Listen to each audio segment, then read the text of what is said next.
గింజల శనగపప్పు లడ్డు తయారు చేసుకోవడానికి కావలసిన పదార్థాలు: తామర గింజలు, వేయించిన శనగపప్పు, బాదం పప్పు, జీడిపప్పు, నెయ్యి, కిస్మిస్, బెల్లం, యాలకుల పొడి. తామర గింజల శనగపప్పు లడ్డు తయారు చేసుకునే విధానం: ముందుగా స్టవ్ వెలిగించి ప్యాన్ పెట్టుకొని అందులో ఒక పెద్ద కప్పు తామర గింజలను వేసి బాగా వేయించుకొని తీసి పక్కన పెట్టుకోవాలి.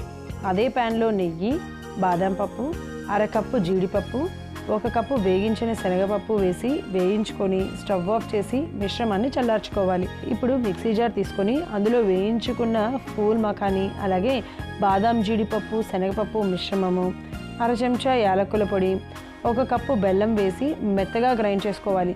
గ్రైండ్ చేసుకున్న మిశ్రమాన్ని ఒక బౌల్లోకి తీసుకొని అందులో కిస్మిస్, నెయ్యి వేసుకొని చక్కగా కలిపి లడ్డూల్లాగా చుట్టుకొని సర్వింగ్ ప్లేట్లోకి తీసుకుంటే నరాలు, కండరాలు, ఎముకలకి బలాన్ని అందించే తామర గింజల శనగపప్పు లడ్డు రెడీ.